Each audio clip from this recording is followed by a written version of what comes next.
benim diktiğim fidan, serpilsin dallarında göreyim oğul.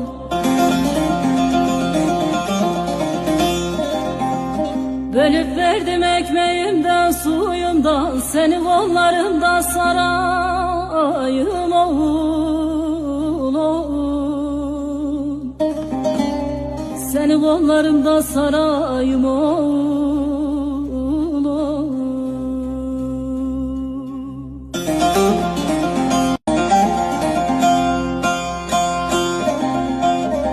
Filizlendi benim diktiğim fidan, serpilsin dallarında göreyim oğul.